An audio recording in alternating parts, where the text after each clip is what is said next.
This question asks us to calculate the relative reactivity of a secondary CH bond to a primary CH bond in this particular halogenation reaction. Being very careful about how we set up our equation, how we set up the parameters for this question, will be key to getting a successful answer to this question. So let's start by defining some variables. I'm going to set x equal to the reactivity of a secondary CH bond in this particular reaction. And I'll set y equal to the reactivity of a primary CH bond in this reaction. The next thing to note is the statistical distribution of those CH bonds in this starting material.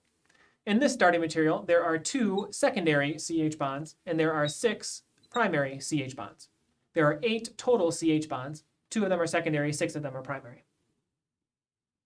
The next thing we can say is that since we're looking for relative reactivity, not absolute reactivity, it doesn't really matter what x and y are. What we're looking for is the ratio of x to y.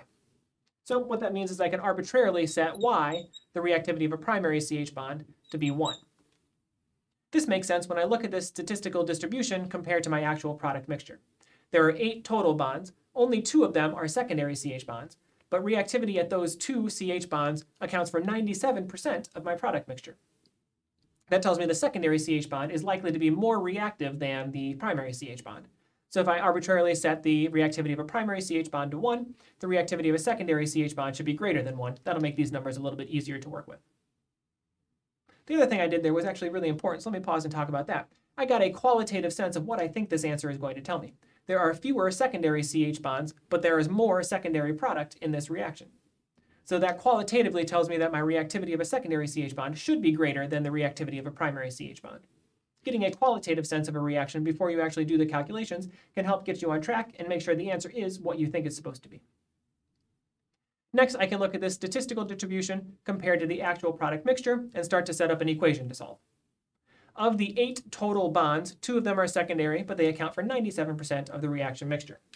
So 97% of my reaction mixture is comprised of those 2 CH bonds compared to the 8 total bonds in my starting material.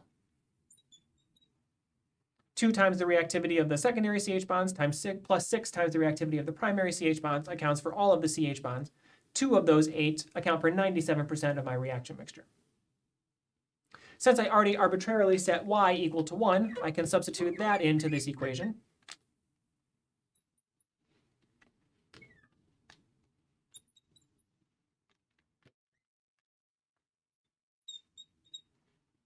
And now I can solve for x, and x will be the relative reactivity of the secondary CH bond compared to a primary CH bond.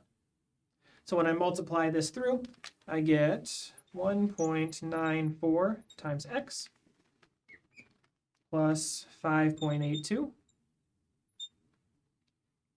is equal to 2x. Rearranging the terms, I get 0.06x is equal to 5.82. Or solving for x, I get that x is equal to 97. If x is equal to 97 and y is equal to 1, because I arbitrarily set y to 1, this tells me that x, the secondary CH bond, is 97 times more reactive than a primary CH bond in this particular halogenation reaction.